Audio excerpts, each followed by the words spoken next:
The crystal water glass trembled in my hand as I approached table 17. The droplets sliding down its surface caught the amber light of the restaurant's chandeliers, creating patterns that reminded me of tears or blood. My worn sneakers made no sound against the polished marble floor of Luminara, the kind of place where a single appetizer cost more than my weekly rent. The kind of place where girls like me were supposed to be invisible. I'd been working here for 3 months, long enough to recognize the regulars, the tech billionaires who treated their dates like business acquisitions, the politicians who spoke in careful whispers, the old money families who'd been dining here since before I was born. But the man at table 17 was different. He'd arrived 15 minutes ago, and the entire atmosphere had shifted. The maitre d' had straightened his spine so fast I thought it might snap. Our manager, Mr. Castellano, a man who once made a senator wait, had personally escorted him to the corner booth. Even the kitchen had gone quiet for a moment, and that never happened. I hadn't been assigned to his section. Table 17 belonged to Maria, our most experienced server, the one who knew how to handle the difficult ones. But Maria had grabbed my arm in the kitchen, her fingers digging into my flesh with desperate strength. "Please, Sophia, switch with me. Just this once." Her face had been pale, almost gray. Maria never asked for favors. Maria never showed fear. "Who is he?" I'd whispered. But she'd already disappeared into the storage room, and I'd been left holding the water pitcher with my heart hammering against my ribs. Now, as I moved closer, I could see him properly. He sat with his back to the corner wall. Of course he did, where he could watch both entrances. 2 men flanked the booth at a respectful distance, their suits cut to conceal but not quite hide the bulk of weapons underneath. They didn't look at me as I approached. They looked through me, their eyes scanning the restaurant in constant motion. But he looked at me, dark eyes, almost black in the low light, lifted from the menu to my face. The impact of that gaze hit me like a physical force. I'd waited on powerful men before, but this was different. This was a man who could decide whether you lived or died before his coffee got cold, and you'd never see it coming. "Good evening." My voice came out steadier than I expected. The corporate smile I'd perfected stretched across my face like a mask. "My name is Sophia, and I'll be... Where's Maria?" His voice was quiet, dangerously quiet, the kind of quiet that made you lean in to hear, that made you vulnerable. It had a faint accent, something Mediterranean that turned the R in Maria's name into something almost sensual. She wasn't feeling well. "I'll be taking care of your table tonight." The lie slipped out smoothly. I'd gotten good at lying.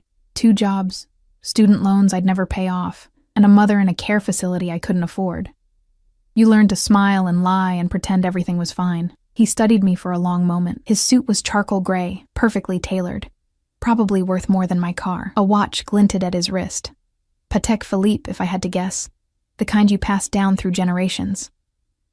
But it was his hands that caught my attention. Scarred knuckles. A thin white line across his left thumb. Hands that had done violence but held the menu with surprising delicacy. "Sophia." He said my name like he was tasting it. "Unusual name for someone working here. You don't look like you belong." I didn't know if that was an insult or an observation. "Can I start you with something to drink?" "Macallan." "Neat. The 26 if Castellano still has it in the back." Of course he'd know what was in our private collection. Of course he'd order something that cost $800 a pour. I nodded and turned to leave, but his voice stopped me. "The water." I'd almost forgotten I was still holding it. My hands had gone numb. I set the glass down on his table, and that's when I saw it. The folded napkin tucked under the breadbasket, the corner sticking out just slightly, deliberate. And on it, in Maria's handwriting, I recognized the looping M she always drew. A message. "The deal is a trap. You're the one they want." My blood turned to ice. The man was looking at his phone, scrolling through something with casual disinterest. He hadn't seen it. Neither had his guards. But Maria had known. Somehow Maria had known he'd be here. Had known something terrible was planned, and she'd left this warning like a bomb under his breadbasket, and now I had to decide what to do with it. Every instinct screamed at me to walk away. This wasn't my problem. I was nobody. a 26-year-old waitress with a philosophy degree I'd never use, and a life that was falling apart one day at a time. Whatever world this man inhabited, with his dangerous eyes and his armed shadows, it had nothing to do with me. But then I thought of Maria's face, the terror in her eyes. If I walked away and something happened to him, something violent, something bloody, could I live with that? My hand moved before my brain could stop it. As I reached across to adjust the bread basket, a completely normal gesture, the kind waitresses made 1,000 times a shift, I palmed the napkin. The paper felt like fire against my skin. I pressed it against my palm and turned it over, so the message faced down against the white tablecloth, directly in front of him. "I'll get your drink," I murmured. His eyes lifted to mine. For a heartbeat, I thought he'd seen everything, that he knew, that those dark eyes could read my guilt like a book. Then he nodded, dismissing me. I walked toward the bar on legs that felt like water. My heart was trying to break through my chest. What had I just done? What the hell had I just done? Behind me, I heard the soft rustle of paper. I didn't look back. Couldn't look back. I reached the bar and leaned against it, trying to remember how to breathe. "You okay?"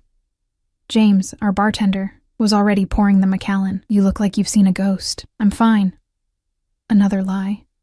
I was getting so good at those. The amber liquid caught the light as James handed me the glass. I carried it back on autopilot, my body moving through the familiar motions while my mind raced. He was reading the napkin when I returned. His face revealed nothing. No surprise, no fear, no anger. He simply read Maria's warning with the same expression he might give a wine list. Then, with deliberate care, he folded the napkin and slipped it into his jacket pocket. When I set down his drink, his fingers brushed mine. The contact lasted only a second, but I felt it everywhere. A spark, a burn, a warning. "Thank you, Sophia." His voice was still quiet, but something had changed in it. A new weight, a new awareness. "What time do you finish tonight?" Midnight. Why?" "You'll wait for me. In the back parking lot." It wasn't a question. It wasn't even a command. It was simply a statement of fact, delivered with the absolute certainty of a man who'd never been refused. "I don't think you'll wait." His eyes held mine, and I saw something flicker in their depths. Not anger. Something worse. Interest.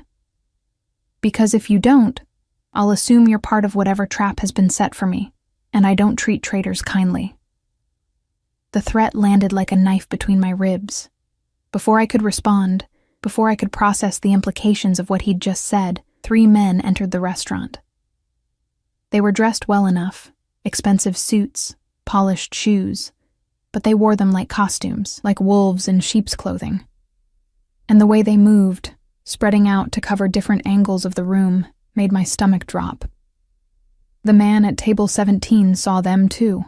His entire body language changed, becoming absolutely still in the way predators go still before they strike. Sophia. My name was a whisper, but it cut through the ambient noise like a blade. "Walk away. Now. And when this is over, you run. You get in your car and you drive, and you don't stop until you're sure no one's following you." "What's happening? Now!" The command cracked like a whip. I stumbled backward, nearly dropping my tray. The 3 men were moving toward table 17 with purpose. Other diners were beginning to notice. Conversations faltering. Tension spreading through the room like poison in water. I should have run to the kitchen, should have hidden, should have done anything except what I did. Instead, I stepped between them and him. I don't know why. Maybe it was the way he'd looked at me, like I was real, like I mattered. Maybe it was Maria's fear, still haunting me. Maybe I was just tired of being invisible, of being powerless, of watching bad things happen and doing nothing. "Sir?" I addressed the lead man, my server voice bright and false. "Do you have a reservation? Let me check with the host." He pushed past me like I was furniture. His hand went inside his jacket. Everything happened so fast. One of the guards moved, a blur of motion. The man's hand came out holding a gun. Someone screamed. The guard fired first, a sound like thunder in the enclosed space. followed by the musical shattering of crystal as a chandelier exploded overhead. I hit the floor hard, my palms skidding across broken glass. Pain registered somewhere distant, secondary to the chaos erupting around me. More gunfire, more screams. The acrid smell of gunpowder mixing with expensive perfume and fear. And then, silence. Not complete silence. The ringing in my ears wouldn't allow that. But the shooting had stopped. I lifted my head, tasting blood where I'd bitten my tongue. All 3 men were down. The restaurant looked like a war zone.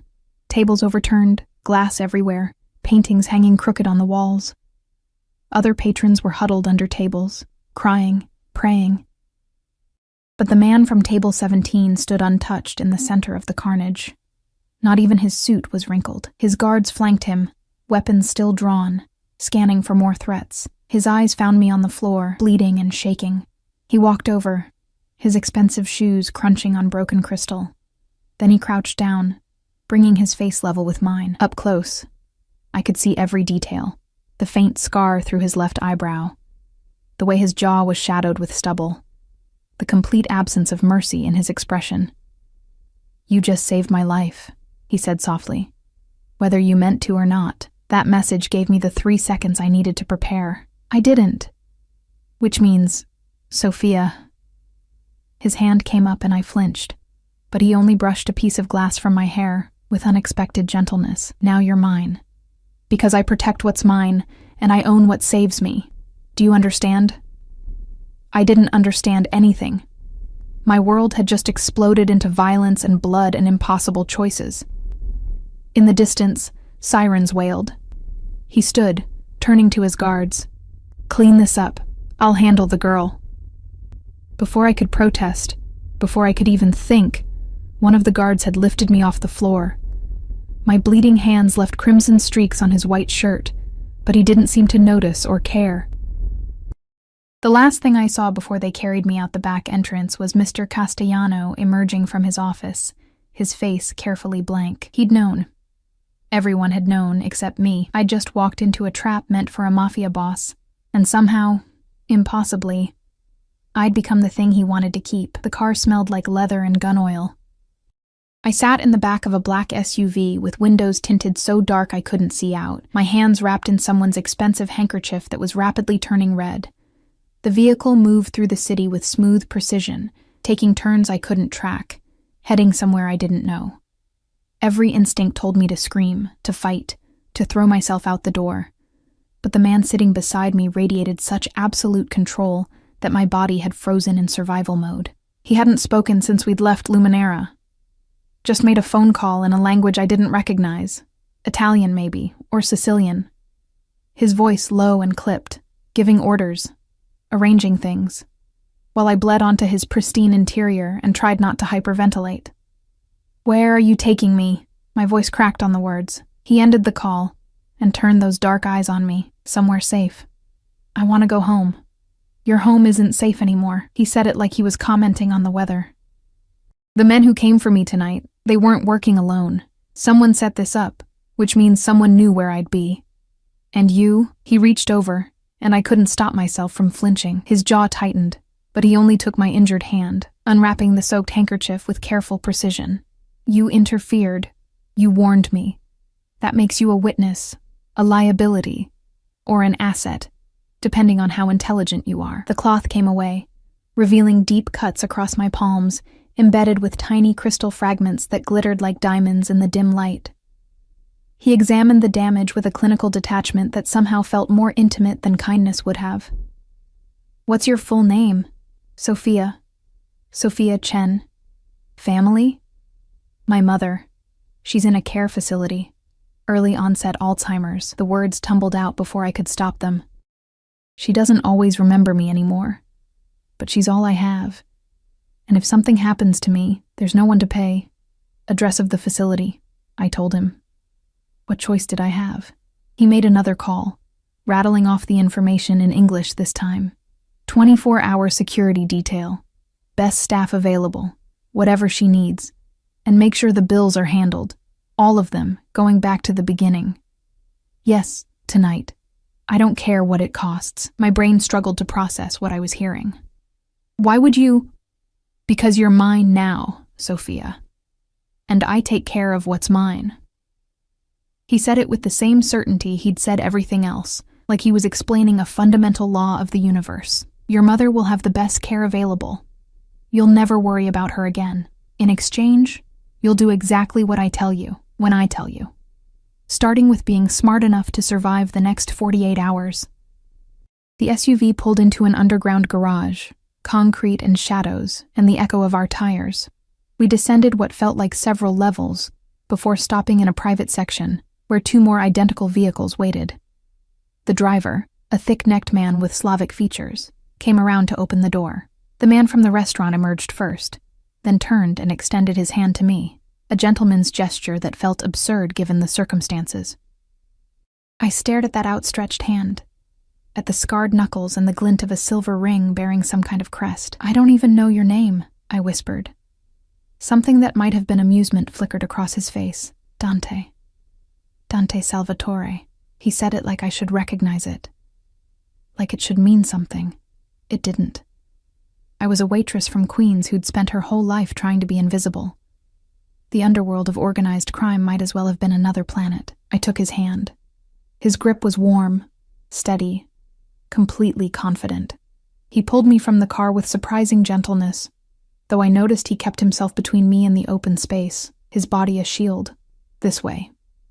We walked through a door that required both a keycard and a fingerprint scan. The hallway beyond was pristine white, clinical, with that particular silence that came from expensive soundproofing. Medical equipment lined one wall. My stomach dropped.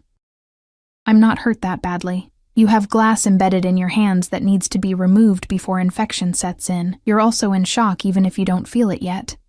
He guided me into a room that looked like a private doctor's office, complete with an examination table and enough medical supplies to stock a small hospital. Sit. I sat, mostly because my legs were shaking too hard to hold me up anymore. A woman entered. 50s, steel-gray hair, the efficient demeanor of someone who'd seen everything and been surprised by none of it. She took one look at my hands and tisked. On the table, girl. This is going to hurt. It did hurt. She worked with swift competence, plucking out fragments of crystal with tweezers, while I bit my lip hard enough to taste blood. Dante watched from where he leaned against the wall, his expression unreadable. You said someone set you up, I managed, needing to focus on anything but the pain. Who? That's what I intend to find out. His voice had gone cold. I was supposed to meet with the Kozlov brothers tonight, a deal that would have expanded my operations into their territory. Something I've been negotiating for 6 months. Instead, they sent assassins. The Kozlov brothers sent those men? No. Someone wanted me to think that. The men who attacked were professionals, but sloppy. They wanted witnesses. They wanted chaos. They wanted to start a war between my family and the Kozlov organization. His eyes narrowed. Someone very clever is playing a very dangerous game. The doctor finished with my left hand and moved to the right. I hissed as tweezers dug into my palm. Why tell me this? I asked through gritted teeth. I'm nobody. I'm just... You're the girl who saved my life tonight. Dante pushed off the wall and came closer, his presence filling the small room like smoke. Which means you're now caught in the middle of a war you don't understand. Every enemy I have will want to know what you know. Some will try to buy that information. Some will try to torture it out of you. Some will simply kill you to send me a message. Terror, cold and absolute, washed over me. Then let me go. I'll disappear. I'll leave the city. I won't tell anyone anything, I swear. Too late. He crouched down so we were eye level, and I could see the truth in his face. The moment you passed me that napkin, you chose a side, whether you understood what you were doing or not. Now your only chance of survival is to stay under my protection. This is insane. I can't be part of this world. I have a degree in philosophy, for God's sake. I wait tables. I read Kierkegaard. I'm not. You're also intelligent enough to recognize a trap when you see one, and brave enough, or stupid enough, to step between me and armed men. Something that might have been respect flickered in his eyes. Most people in my organization wouldn't have done what you did tonight. They would have saved themselves. The doctor wrapped my hands in clean bandages, securing them with careful precision. Done. Change these twice a day. No heavy lifting for at least a week. She looked at Dante. She needs rest. And food. When's the last time you ate, girl? I couldn't remember. Breakfast, maybe? The restaurant had been too busy for a dinner break. I'll have something sent up. Dante straightened, then offered his hand again. This was apparently going to be a pattern. Come. I'll show you where you'll be staying. Staying? I let him help me off the table, my bandaged hands clumsy and useless. For how long? Until I've eliminated the threat, or until I've decided what to do with you. The casual way he said it made my blood run cold, but I followed him because what else could I do? I was trapped in an underground facility with a mafia boss who thought he owned me. And somewhere above us, the night was full of people who wanted me dead. We took an elevator up 2 floors. The doors opened onto a hallway that looked nothing like the clinical white below. Here, everything was rich and warm. Hardwood floors, art on the walls that might have been real, crown molding that spoke of old money and older power. Dante stopped at a door and pressed his palm to another scanner. This will be programmed for you tomorrow. Tonight, you stay inside, unless I send for you. The room beyond was bigger than my entire apartment. A king-size bed dominated one wall, dressed in silver silk that probably cost more than my monthly rent. Floor-to-ceiling windows showed a view of the city skyline. We were high up, much higher than the garage had been. A door led to a bathroom that looked like something from a luxury hotel. There are clothes in the closet, Dante said. They should fit. Toiletries in the bathroom. If you need anything else, use the phone on the nightstand. Press 1. I stood in the middle of this impossible luxury, my bloody uniform and bandaged hands a jarring contrast to the elegance surrounding me. This is a cage. A gilded cage, but still a cage. Yes. He didn't try to deny it, but it's a cage that will keep you alive. And in my world, Sophia, that's all that matters. He moved toward the door, then paused. Get some rest. Tomorrow you'll tell me everything you know about tonight. Everything Maria said to you, everything you saw, every detail, no matter how small. And then? And then we'll see if you're smart enough to survive what comes next. He left, and I heard the lock engage with a soft click that sounded like a prison door closing. I stood there for a long time, my mind spinning. 24 hours ago, my biggest problems had been making rent and remembering to call my mother's care facility. Now I was locked in a penthouse prison, my hands wrapped in bandages, my life caught in the crossfire of a war I didn't understand. The phone on the nightstand rang, making me jump. I picked it up with clumsy bandaged hands. Miss Chen? A woman's voice, professional and polite. Your dinner is ready. May I bring it up? Yes, thank you. 5 minutes later, a woman in a crisp uniform wheeled in a cart loaded with enough food for 3 people. She set everything on the small dining table by the window. Pasta in cream sauce, grilled vegetables, fresh bread, a carafe of red wine. Mr. Salvatore wanted to ensure you had options, she said, her expression carefully neutral. If there's anything else you require, just call down. She left, and I was alone again with too much food and too many thoughts. I tried to eat, but everything tasted like ashes. My hands throbbed despite the painkillers the doctor had given me. Outside the windows, the city glittered like broken glass, beautiful and dangerous and completely indifferent to my suffering. I thought about Dante's words, "You're mine now." What did that mean? Was I a prisoner? A pet? A possession? The way he'd looked at me, like I was something valuable that he'd decided to keep, had been more terrifying than the guns. My phone was still in my purse, somehow miraculously intact.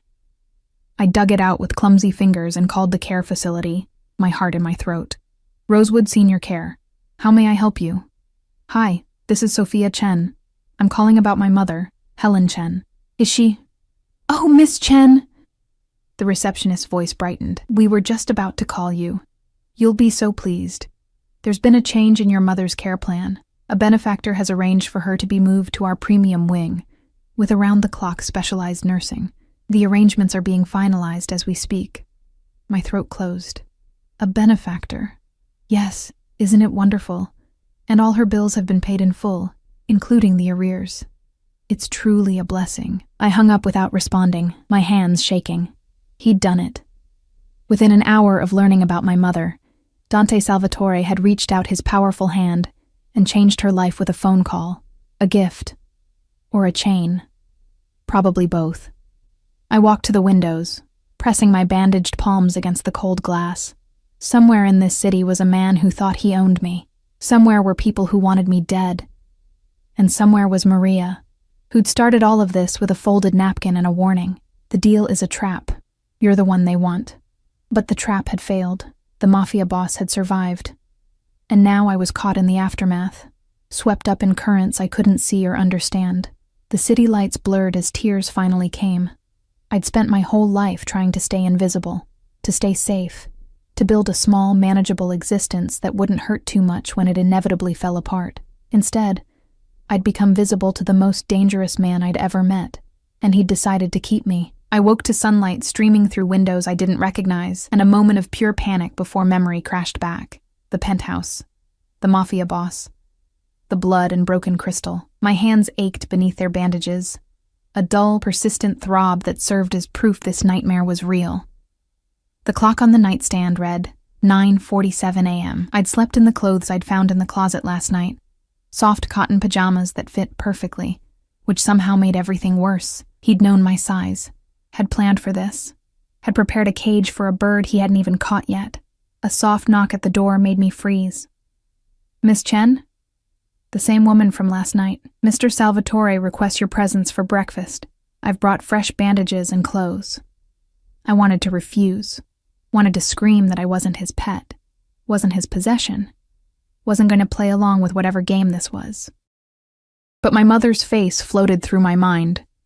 The premium care wing, the specialized nurses, the bills paid in full. Give me 15 minutes. The woman entered with the efficiency of someone who'd done this many times before. She changed my bandages with practiced hands, the cuts looking better than I'd expected. No signs of infection, already beginning to heal. Then she laid out clothes on the bed, designer jeans that probably cost more than my monthly salary, a silk blouse in deep emerald, underwear still in packaging. How did he... I started, but she was already leaving, her face professionally blank. I dressed slowly, my bandaged hands making everything difficult. The clothes fit like they'd been made for me. The blouse brought out the green in my hazel eyes, and the jeans hugged curves I usually hid under baggy uniforms. I stared at my reflection in the bathroom mirror and barely recognized the woman looking back. She looked expensive. Kept. Owned. The door unlocked with a soft beep, and a man in a dark suit waited in the hallway. Not Dante, one of the guards from last night, his face expressionless. This way, Miss Chen. We walked through corridors that grew increasingly opulent, past rooms I caught glimpses of. Libraries, offices, what looked like a private gym. This wasn't just a penthouse. It was an empire, hidden in plain sight above the city. The guard opened a door onto a terrace that stole my breath. The space wrapped around this level of the building, offering panoramic views of Manhattan. Morning sun glinted off glass towers. In the distance, I could see the glitter of the East River. And in the center of it all, at a table set for two, sat Dante Salvatore. He'd traded last night's suit for more casual clothes, dark slacks and a white shirt, with the sleeves rolled to his elbows, revealing forearms marked with scars and what looked like the edge of a tattoo. He was reading something on a tablet, a cup of espresso at his elbow, and he looked almost normal. If you ignored the guards stationed at each corner of the terrace, and the gun I could see in a shoulder holster when he shifted. He looked up as I approached, and those dark eyes tracked over me with an intensity that made my skin burn. Sit. He gestured to the chair across from him. I hope you slept well. I sat because my legs were shaking. I was locked in a room in a stranger's penthouse after watching people get shot. How do you think I slept? Something that might have been amusement crossed his face. Most people are too frightened to show anger in my presence. It's refreshing. A woman appeared with coffee and began serving breakfast. Fresh fruit, pastries, eggs Benedict that smelled divine despite my churning stomach. She poured my coffee exactly as I liked it. Light. 2 sugars. I hadn't told anyone how I took my coffee. You had me investigated. It wasn't a question. Of course. Dante set down his tablet. Sophia Marie Chen, 26 years old, philosophy degree from Columbia, graduated summa cum laude 4 years ago, student loans totaling $83,000, working 2 jobs, Luminara and a bookstore in the village, mother in Rosewood Senior Care with early onset Alzheimer's, bills 6 months past due before last night. No father listed on your birth certificate. No siblings. No romantic relationships in the past 14 months. You read Kierkegaard, Sartre, and Camus. You volunteer at a literacy center on Sundays when you can. You've never been arrested. Never even had a parking ticket. He picked up his espresso. You're exceptionally ordinary, Sophia. Which makes what you did last night extraordinarily interesting. The casual invasion of my privacy should have terrified me. Instead, I felt angry. You forgot that I like old movies and I'm allergic to shellfish. Want to know my blood type too? O negative. Universal donor. Very useful. He smiled, and it was the most dangerous thing I'd ever seen. Warm and cold at the same time, like fire on ice. I like you, Sophia Chen. You have spirit. That will either save you or get you killed. Why am I here? I pushed the words out. What do you want from me? Information. Then a decision. He set down his cup and leaned back, studying me. Tell me about Maria. Everything she said last night, every detail. I wrapped my hands around my coffee mug, the warmth grounding me. She asked me to switch tables with her. Said she wasn't feeling well, but she was terrified. I could see it in her face. Had she ever asked you to switch before? Never. Maria doesn't ask for favors. She's worked at Luminara for 12 years. She's untouchable. Perfect. How long before I arrived did she approach you? I thought back, trying to focus through the fog of memory. Maybe 10 minutes. She came out of the back office area. I remember thinking it was strange because she'd been on the floor all night. Dante's expression darkened. The office. Did you see her with anyone? No, but... I paused, something clicking. Mr. Castellano came out right after her. He looked satisfied, like something had gone according to plan. Castellano. Dante said the name like a curse. He's been on my payroll for 3 years, or so I thought. He pulled out his phone, typed something quickly. What else? She left the napkin under your breadbasket. The message was in her handwriting. I recognized it. She must have written it before I got there, must have known you were coming, which means someone told her, someone who knew about my reservation, knew I'd be in that specific booth. His jaw tightened.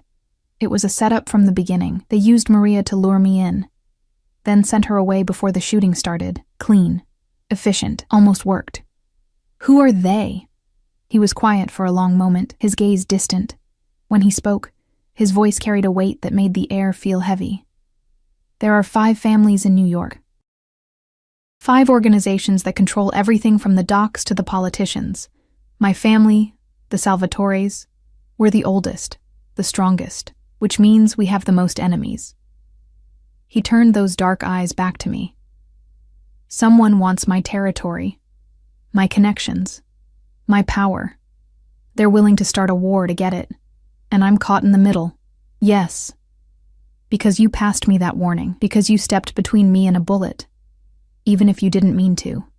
He leaned forward, his presence overwhelming. The question is, why? Why did you help me, Sophia? You didn't know who I was. You owed me nothing. You could have walked away. I didn't have a good answer. Maria was scared, and you were going to die. I couldn't just let that happen. Couldn't or wouldn't. Does it matter? It matters very much. His hand reached across the table, and I froze as his fingers traced the edge of my bandage with surprising gentleness. Because conscience is a luxury in my world. People who act on conscience don't survive long, but people who act on conscience are also the rarest thing in my life. Something I can't buy, can't threaten, can't break. His touch burned through the gauze. I should have pulled away, should have been terrified, but there was something hypnotic in his focus, something that made me feel seen in a way I'd never experienced. Not as invisible waitress Sophia, as something more. What happens now? I whispered. Now, I find out who betrayed me. I make an example that will ensure no one tries again. And I decide what to do with you. You keep saying that. Decide what to do with me. Like I'm a problem to solve. You are. He pulled his hand back, and I felt the absence like cold water. You're a civilian who witnessed an assassination attempt. You're a liability that my enemies could exploit. But you're also... He paused, seeming to choose his words carefully. You're someone who saved my life. In my culture, that creates a debt. A bond. You're under my protection now, whether you want to be or not. And if I refuse, if I want to go back to my life, you can't. He said it with finality. Your life ended last night, Sophia. The moment you touched that napkin. Now you have two choices. Stay under my protection and live, or leave and die within 48 hours. I'll be honest about those odds because despite what you might think, I don't enjoy forcing people into cages. The breakfast turned to ash in my mouth. So I'm a prisoner. You're protected. There's a difference. Not from where I'm sitting. His phone buzzed. He glanced at it, and his entire demeanor changed, going cold, lethal, dangerous. We're done here. Paolo will take you back to your room. He stood, buttoning his cuffs with precise movements. I have business to attend to. Don't leave the penthouse level. Don't try to contact anyone outside. And Sophia? He paused at the terrace door. When I come back tonight, we'll discuss your future. I suggest you think very carefully about what you want that future to look like. Then he was gone, leaving me alone with cold coffee and the weight of impossible choices. The guard, Paolo, appeared at my elbow. Miss Chen. I followed him back through the labyrinth of hallways, my mind racing. Think about my future. What future was there in a cage, no matter how gilded? What life could I possibly have in the shadow of a man who dealt in violence and blood? But then I thought of my mother, safe in her premium care facility. Thought of my student loans, suddenly meaningless. Thought of how, for the first time in years, I didn't have to worry about money or bills or keeping my head above water through sheer force of will. Thought of the way Dante had looked at me. Like I mattered. Like I was real. Paolo opened the door to my room and I stepped inside. The lock engaged behind me with that same soft click. I walked to the windows and pressed my forehead against the glass. Down below, the city moved on. Oblivious, people going to work, to lunch, to lives that made sense. And up here, I was suspended in amber. Trapped but protected, prisoner but cared for. The phone on the nightstand rang. I picked it up with shaking hands. Hello, Miss Chen. You have a visitor. The receptionist's voice. A Maria Delgado is asking to see you. Should I send her up? Maria. The woman who'd started all this. The woman who'd known about the trap and had run rather than face it. The woman whose warning had saved Dante's life. Every instinct screamed at me to refuse, to stay safe in my cage. But I needed answers. Needed to understand what I'd stumbled into. Send her up. I hung up and waited, my heart hammering against my ribs. 5 minutes later, the door opened, and Maria stepped inside. She looked worse than I'd ever seen her. Hair unwashed, clothes rumpled, eyes red from crying or lack of sleep or both. When she saw me, relief and terror warred on her face. Sophia. Oh God, Sophia, I'm so sorry. I'm so fucking sorry.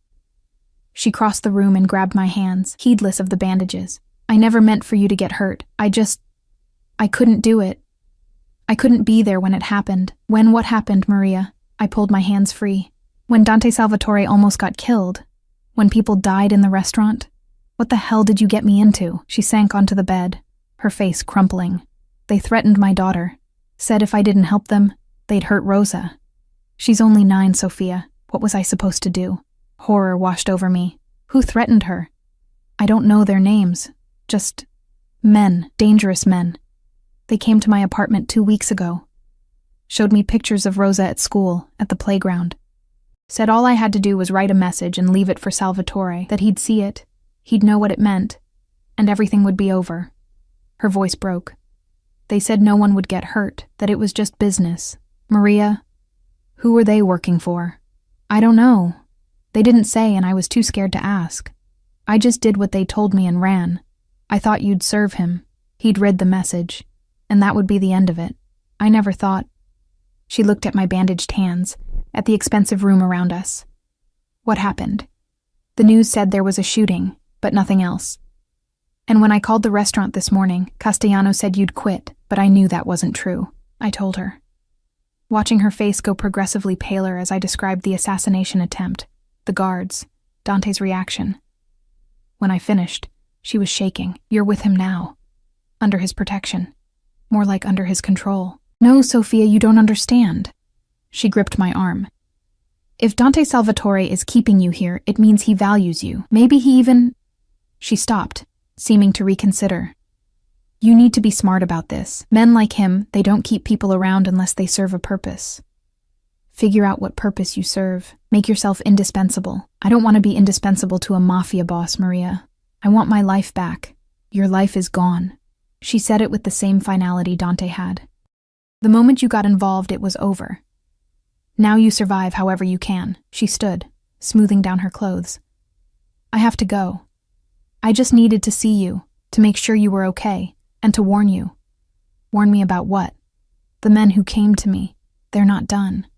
They'll try again, and next time they'll be smarter about it.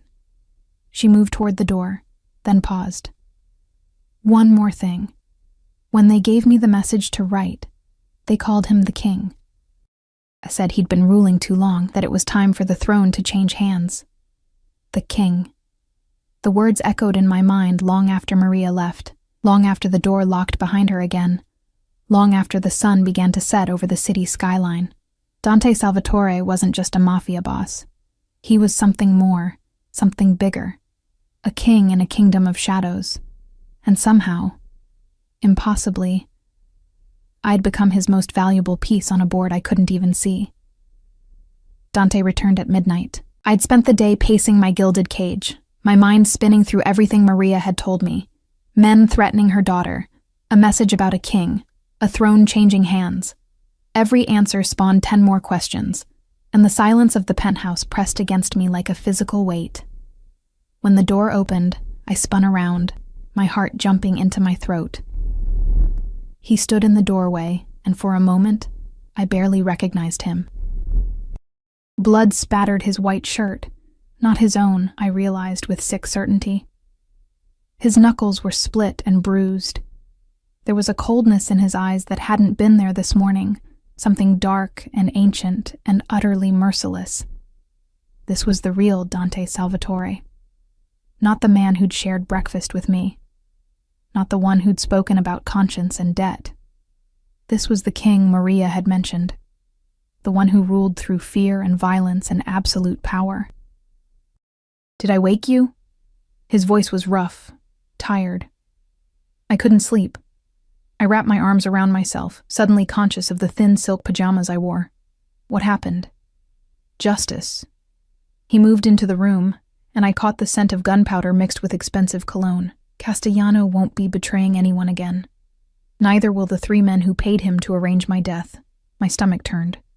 You killed them. Did you expect mercy? He pulled off his ruined shirt with methodical movements, revealing a torso marked with scars. Some old and faded, others newer. A particularly vicious one ran from his collarbone to his ribs, white against tan skin. In my world, betrayal has only one punishment. I would have thought a philosophy major would understand that. Machiavelli, Hobbes, the nature of power and survival. Those are just theories, abstract concepts. This is... I gestured at the blood, at him, at everything. This is murder. This is survival. He moved to the bathroom, and I heard water running. Come here. It wasn't a request. I shouldn't have obeyed.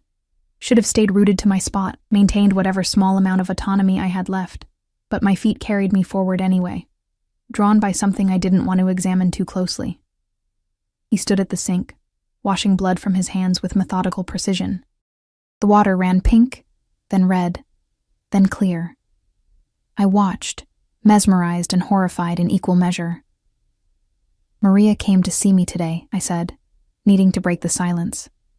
She told me about her daughter, about the men who threatened her. Dante's hand stilled. And? She said they called you the king. Said it was time for the throne to change hands. I met his eyes in the mirror. What does that mean? He dried his hands on a towel, then turned to face me. We were too close in the small bathroom, his presence overwhelming. It means someone has decided they want what I have. My territory, my influence, my power. They're willing to use innocent people, waitresses, children, to get it. Who? I have suspicions. The Kozlov brothers are the obvious candidates.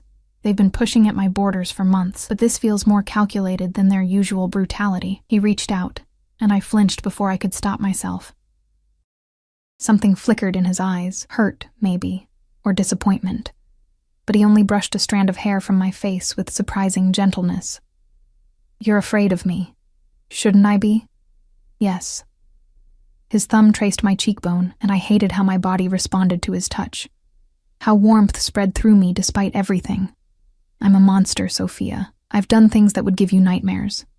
I've killed, tortured, destroyed lives without hesitation.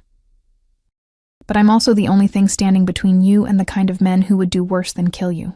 Why do you care? The question burst out before I could stop it. Why am I here? Why not just let me go? Pay me off. Give me a new identity. Send me somewhere far away, because you saved my life. He said it with that same certainty, that absolute conviction. And because when I look at you, I see something I haven't seen in 20 years. Someone real. Someone who acted out of conscience instead of calculation. Do you have any idea how rare that is in my world? His other hand came up to cup my face, both palms warm against my cheeks. I should have pulled away, should have been terrified, but there was something in his touch that felt almost reverent. Like I was something precious he was afraid of breaking. I've been searching for something my entire life, he continued, his voice dropping to barely above a whisper. Something that wasn't just another transaction, another alliance, another piece on the board. And then you appeared, in your worn sneakers and cheap uniform, and you risked everything for a stranger. How am I supposed to let that go? This isn't... You can't keep me like a pet, Dante. I'm a person. I have a life. You have the life I give you. The gentleness vanished, replaced by that cold certainty. Your apartment has been emptied. Your belongings are in storage. Your jobs have been informed you've left the city for a family emergency. As far as the world is concerned, Sophia Chen has disappeared. Horror crashed over me. You had no right. I had every right. His hands dropped from my face, and he stepped back, putting distance between us. Someone tried to kill me using you as an unwitting pawn. That means you're in danger every second you're not under my protection. So yes, I eliminated your old life. Because your old life was going to get you killed. You should have asked me, given me a choice. Would you have made the smart one? He crossed his arms, leaning against the doorframe. Would you have agreed to disappear, to let me protect you? Or would you have insisted on going back to your studio apartment with the broken lock and your bookstore job where anyone could find you? I wanted to argue. Wanted to say I would have been smart, would have understood the danger, but he was right. And we both knew it. I would have run. Would have tried to reclaim my small, safe, manageable life. What do you want from me? I asked again, desperate for an answer that made sense. What's my purpose here? Maria said I needed to make myself indispensable. What does that even mean? Something dangerous flickered in his eyes. Come with me. There's something I want to show you. He led me through the penthouse to a room I hadn't seen before. It required 3 different security measures to open: fingerprint, retinal scan, and a code he entered on a keypad. The door swung open on silent hinges, revealing what looked like a combination of office and war room. Maps covered one wall, marked with colored pins and notations in multiple languages. Computer screens showed security feeds from what looked like dozens of locations across the city. A conference table dominated the center, covered in files and photographs. This is my empire, Dante said, gesturing to the maps. Every pin represents a business, a connection, a piece of territory. Red for the Salvatores, my family. Blue for the Kozlov brothers. Green for the Chen syndicate, no relation to you before you ask. Yellow for the Benedetti family. Purple for the Volkov organization.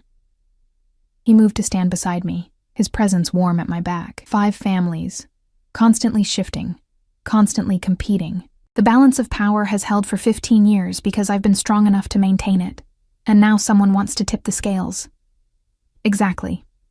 He pulled a file from the table and opened it, showing me photographs of 3 men I didn't recognize.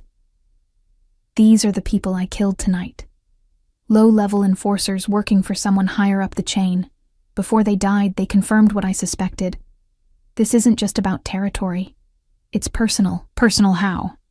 He hesitated, and for the first time, I saw uncertainty cross his face. My father built this empire, made the Salvatore name mean something. When he died 10 years ago, there were those who thought I was too young, too American, too soft to hold what he'd built. I proved them wrong. His jaw tightened. But there's one person who's never forgiven me for taking what they thought should be theirs. My uncle, Antonio Salvatore. The name hung in the air like poison. He's been in Sicily for the past decade, supposedly retired. But 6 months ago, he started reaching out to the other families, making promises, offering deals. He wants what I have, and he's willing to start a war to get it.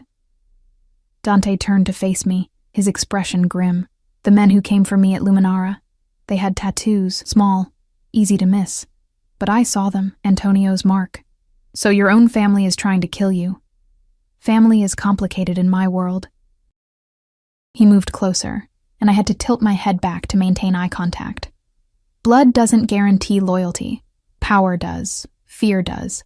And sometimes, his hand came up to trace the line of my jaw. Sometimes protection does. I still don't understand what this has to do with me. Don't you? His thumb brushed across my lower lip, and I stopped breathing. You're the girl who saved my life. The one person in this entire city who acted without calculation or agenda. In 3 days, I'm meeting with the heads of the other families. A summit to discuss Antonio's provocations and prevent all-out war. They'll be watching me, looking for weakness, waiting to see if I'm still strong enough to hold my position. His hand dropped to my throat, not squeezing, just resting there, a collar of flesh and warmth. I need them to see that I'm not just strong, that I'm ruthless enough to keep what's mine, possessive enough to go to war over what I value. And you, Sophia Chen. He leaned in until his lips brushed my ear. You're going to help me show them that. My heart hammered against his palm. How? By standing beside me, by being mine in the eyes of every person who matters in this world, by becoming so important to me that threatening you would be a declaration of war. I should have been terrified, should have pushed him away, should have screamed that I wasn't his prop, wasn't his possession. But there was something in his voice, a vulnerability beneath the command, that made me pause. Why me? I whispered. You could have anyone. Women who understand your world, who know how to play these games. Why the waitress with student loans and philosophy books? Because you're real. He pulled back just enough to look at me, and what I saw in his eyes made my breath catch. Everyone in my life wants something. Power, money, protection, status. They smile and bow and pretend loyalty while calculating how to use me. But you? His hand moved from my throat to cup my face again. You looked at me and saw a man about to die. Nothing more, nothing less. No calculation. Just conscience. That doesn't mean I want this. Want to be part of your world. No, it doesn't. He released me, stepping back. Which is why I'm giving you a choice. The only real choice you're going to get. In 3 days, you come with me to the summit. You stand beside me and play the role of the woman I'm protecting, the woman I value.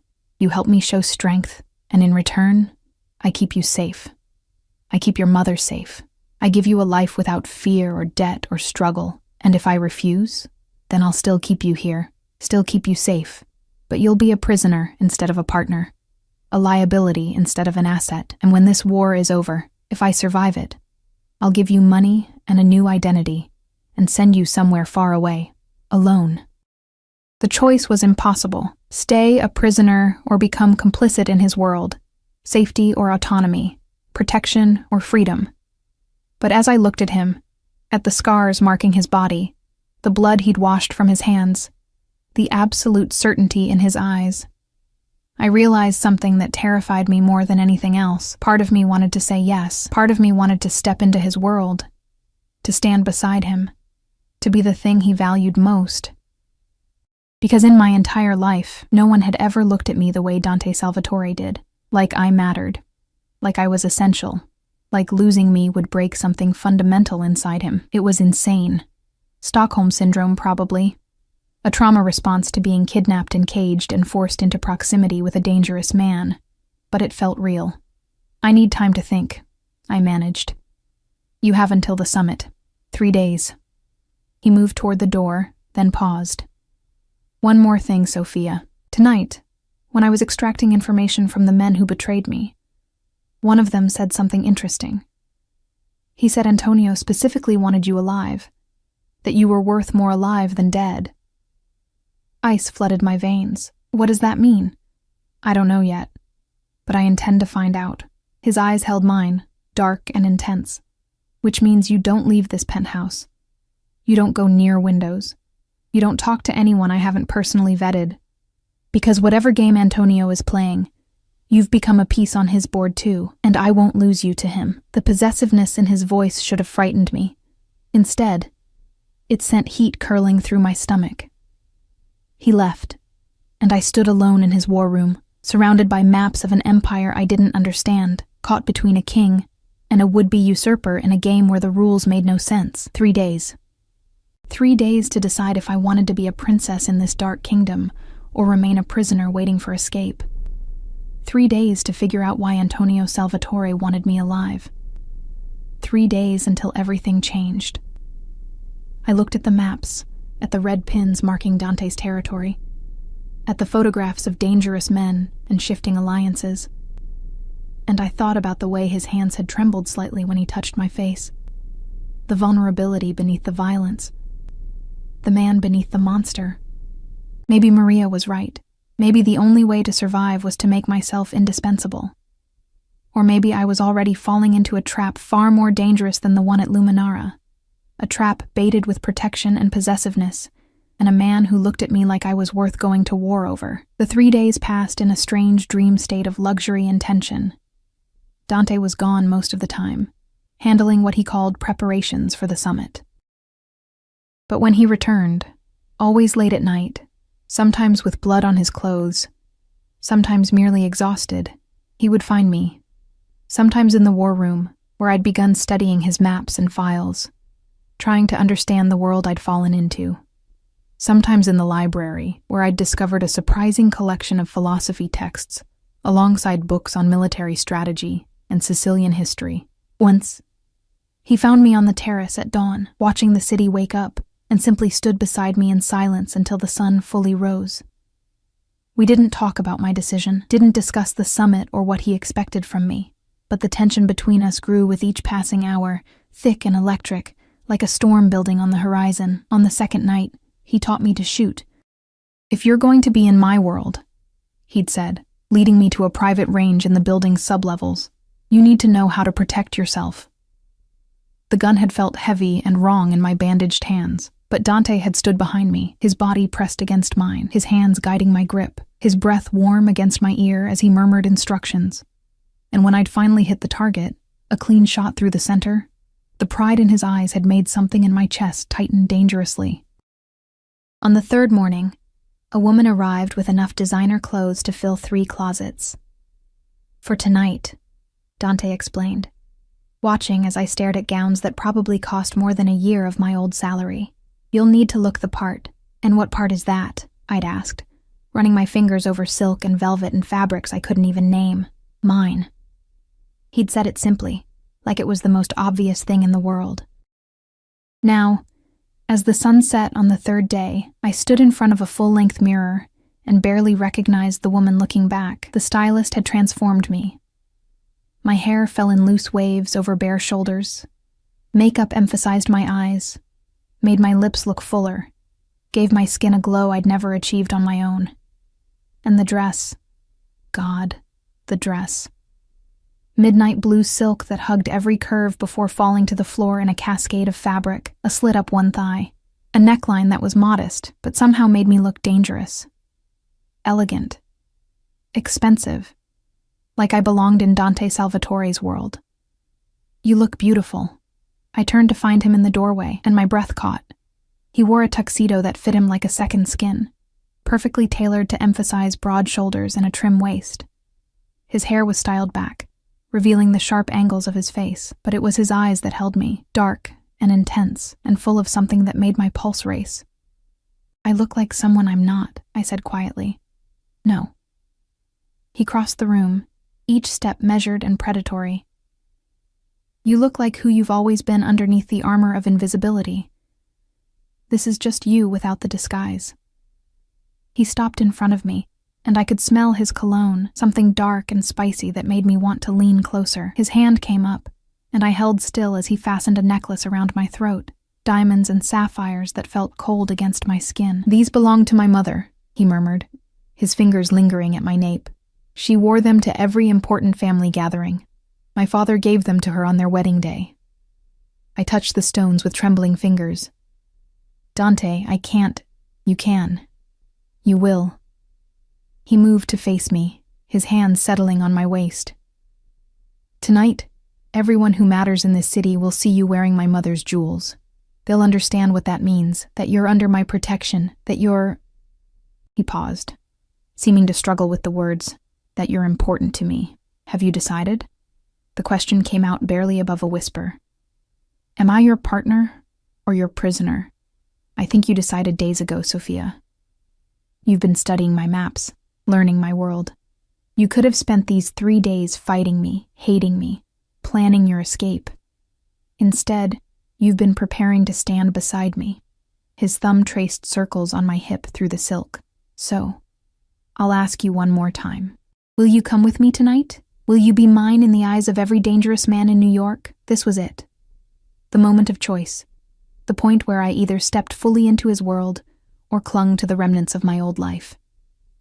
I thought about my studio apartment with its broken lock, my 2 jobs that barely kept me afloat, the constant fear of my mother's bills, the weight of debt, the exhaustion of trying to survive, that life had been safe in its smallness, manageable in its misery, but it had also been invisible, meaningless. A slow drowning that I'd convinced myself was swimming. And Dante, dangerous, violent, possessive Dante, made me feel alive, made me feel seen, made me feel like I mattered for the first time in my entire adult life. "Yes." The word escaped before I could second-guess it. "I'll stand beside you tonight." Something fierce and triumphant blazed in his eyes. He pulled me closer, one hand moving to cup the back of my neck, the other splaying possessively across my lower back. "You're sure? Because once we walk through those doors together, there's no going back. You'll be marked as mine. Every enemy I have will see you as a target. Every ally will know that hurting you means war, I'm sure." And I was. Terrifyingly, inexplicably sure. He kissed me then, fierce and claiming and desperate. His lips moved against mine like he was trying to consume me, to mark me as his from the inside out. I kissed him back with equal intensity, my hands fisting in his perfect jacket, pulling him closer even though we were already pressed together. When we finally broke apart, we were both breathing hard.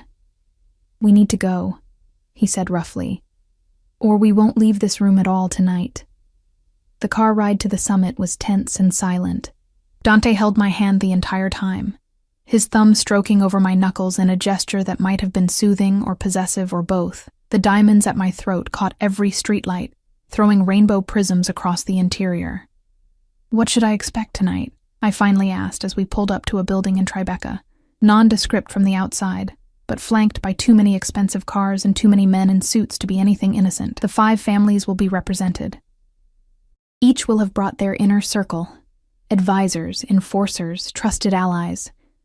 There will be posturing and threats disguised as pleasantries. Everyone will be armed, even though the rules say they shouldn't be. He turned to face me, his expression grave. "Stay close to me. Don't drink anything I haven't tasted first. Don't go anywhere alone. And if something goes wrong, if shooting starts or someone tries to grab you, you run. There's an exit in the back, marked with a red light. My men will be waiting to get you to safety. What about you? I can take care of myself. He lifted my hand to his lips, pressing a kiss to my knuckles. But you, Sophia, you're my weakness now, the thing that could be used against me, which is why I need you to promise me that if things go bad, you'll save yourself, even if it means leaving me behind. I won't. Promise me.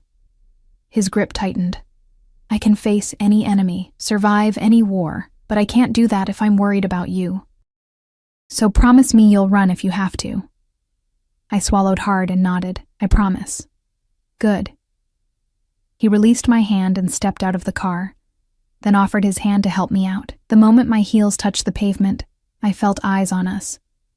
Men in dark suits watching from doorways and shadows. Assessment and calculation in every gaze. Dante's hand settled possessively on my lower back as he guided me toward the entrance. We moved through security, searches and metal detectors that found the gun I knew Dante carried anyway, and into an elevator that descended rather than rose.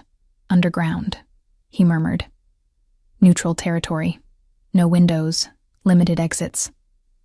Nowhere to run if things go wrong. The elevator doors opened onto a space that stole my breath. It looked like something from a movie, a vast underground ballroom with vaulted ceilings, crystal chandeliers, and enough marble and gold to furnish a palace.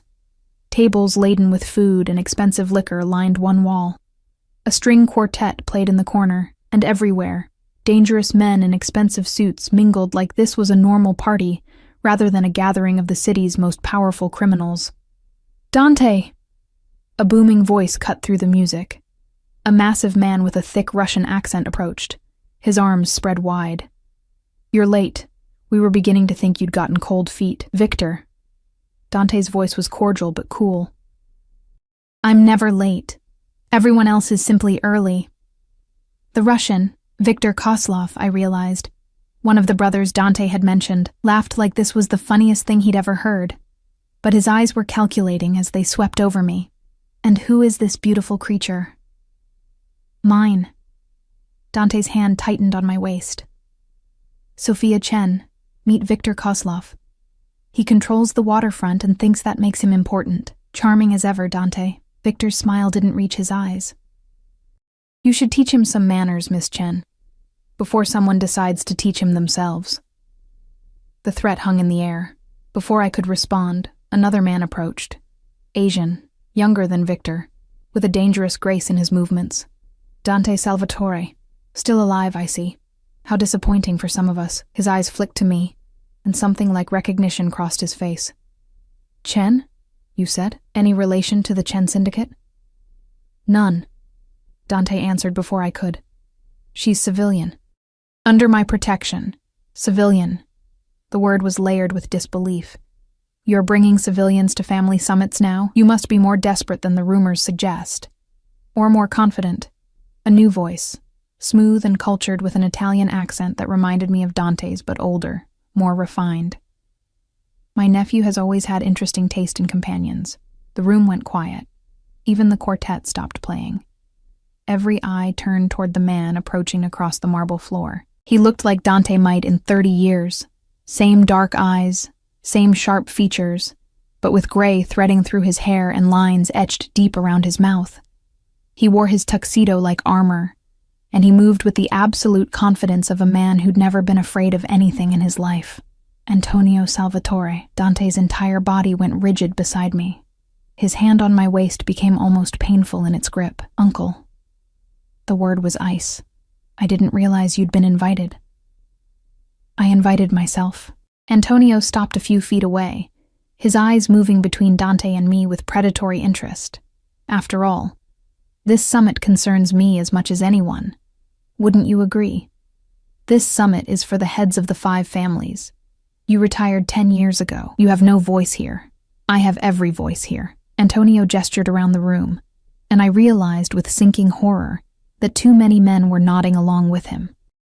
I built half the alliances in this room while you were still playing with toy guns. These men respect me, trust me, and they've seen how you've been losing your grip, bringing civilians to sacred meetings, letting emotions cloud your judgment. His eyes locked on mine, and I felt pinned like a butterfly to a board. especially this civilian. Tell me, Miss Chen, do you know why you're really here? What you really mean in this little game we're playing? Don't, Dante growled. She has nothing to do with this, doesn't she? Antonio smiled, and it was the cruelest expression I'd ever seen. Did my nephew tell you about your father, Miss Chen?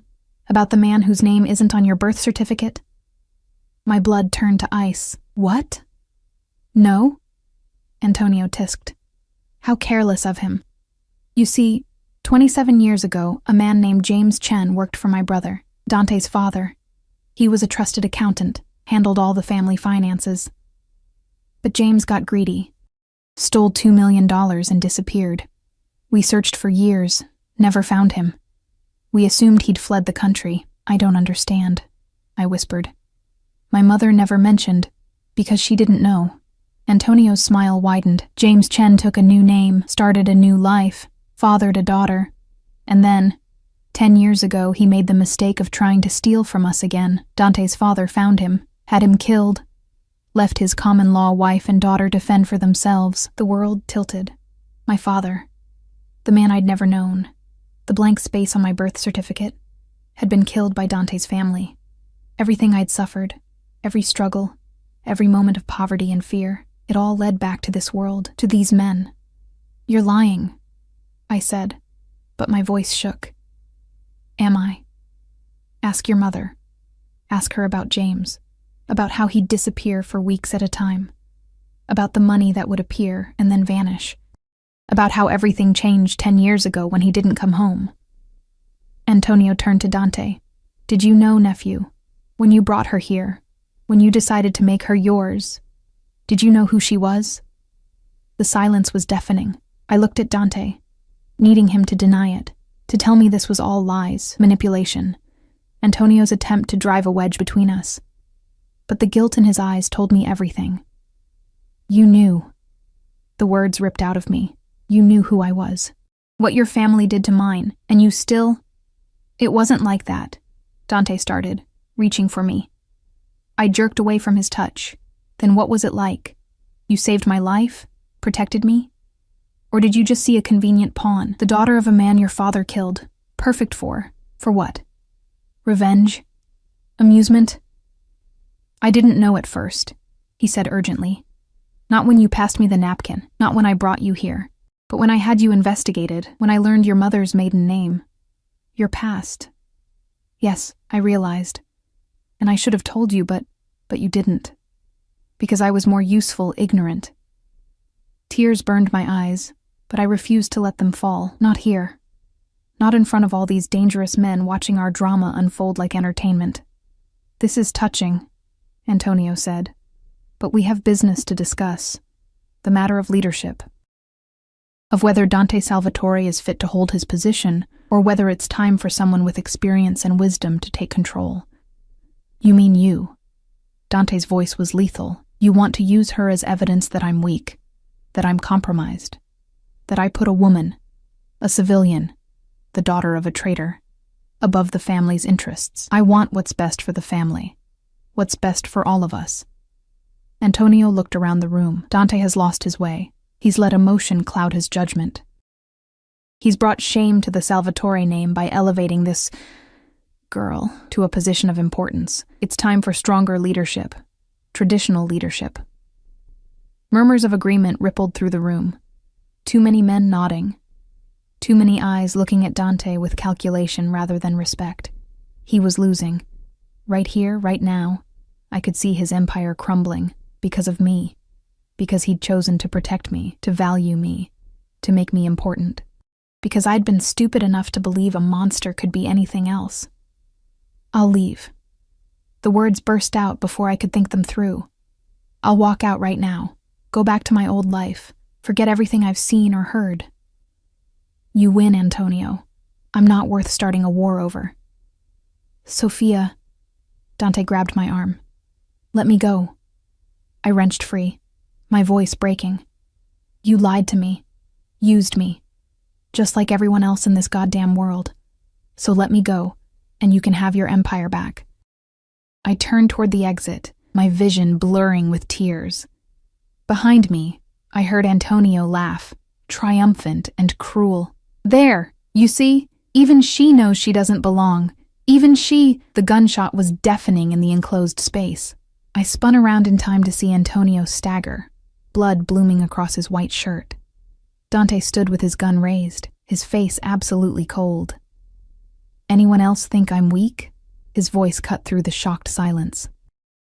Anyone else think I've lost control? Because I'm happy to demonstrate exactly how strong I am, how ruthless, how willing I am to go to war over what's mine. He lowered the gun slightly, and his eyes found mine across the distance. You asked me what you meant to me, Sophia. You asked if you were a pawn or a possession. The truth is you're neither. You're the first real thing I've touched in 20 years. The first person who looked at me and saw a man instead of a monster or a meal ticket. And yes, I knew who you were. Knew what my family did to yours. And I kept you anyway, not because of who your father was, but in spite of it. Because you're worth more than any of this. He gestured at the room, at the empire, at everything. Worth more than territory or power, or the respect of men who'd sell their souls for a taste of what I have. He turned back to Antonio, who was being held up by 2 of his men, blood soaking through his shirt, but the wound clearly not fatal. A deliberate choice. You wanted to know if I'm fit to lead? I just shot my own uncle in front of every family in New York for daring to threaten what's mine. I'd burn this entire city to the ground before I let anyone take her from me. Does that answer your question? The room was silent. Then, slowly, Viktor Kozlov began to clap. Well? The Russian's voice was filled with grudging respect. That's leadership. Brutal, insane, but effective. He looked around at the other family heads. I don't know about the rest of you, but I'm not interested in going to war with a man who'll shoot his own blood over a woman. That's the kind of crazy that gets everyone killed. One by one, the other heads nodded their agreement. Antonio's coup had failed before it even began.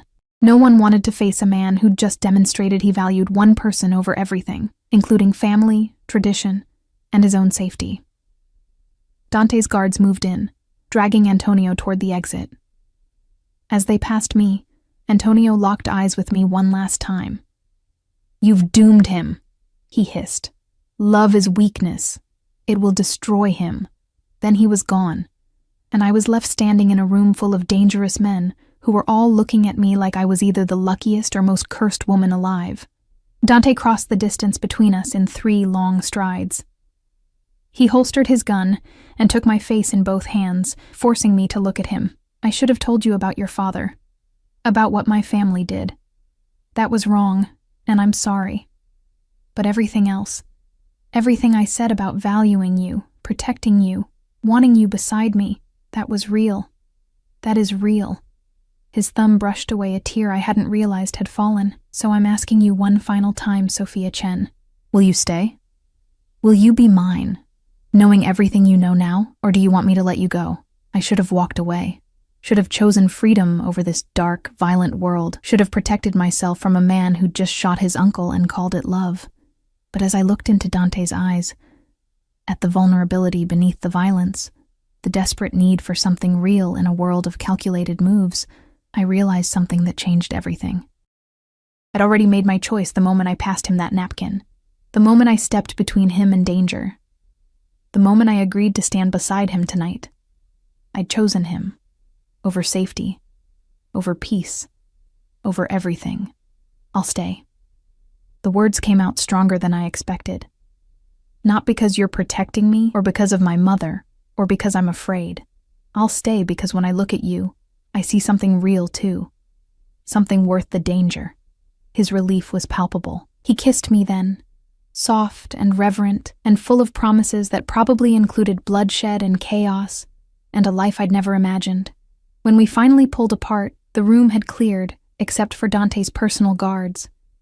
The summit was over. Dante had won, and I had become exactly what Maria had warned me about, indispensable to a king. What happens now? I asked. Now? Dante's smile was dangerous and beautiful. Now we go home. Now you officially become mine in every way that matters. Now we build something real in a world of shadows. His hand found mine, linking our fingers together. And if anyone tries to take you from me, I'll show them exactly what kind of monster I can be. We walked out of that underground ballroom hand in hand, the Mafia king and the waitress who'd saved his life. Behind us, we left blood and broken alliances and the wreckage of Antonio's ambitions. Ahead of us lay a future I couldn't predict, danger and luxury, violence and passion. A life that existed in the spaces between light and shadow. But as Dante helped me into the car, his hand possessive on my waist, his eyes full of dark promises, I realized something that should have terrified me, but instead felt like coming home. I'd walked into a trap meant for a mafia boss, and somehow, impossibly, I'd become the thing he couldn't bear to lose. His queen, in a kingdom of shadows, his weakness and his strength, his... The car pulled away from the curb, carrying us toward whatever came next. Through the tinted windows, I watched the city lights blur into streaks of gold and white. A world I'd once moved through invisibly, now changed forever. Dante's hand found mine in the darkness, his fingers threading through mine with surprising gentleness. "No regrets?" he murmured. I thought about my old life, the struggle, the invisibility, the slow drowning. Then I looked at the man beside me, dangerous, violent, possessive, but also somehow the first person who'd ever truly seen me. "No regrets," I whispered back, and I meant it.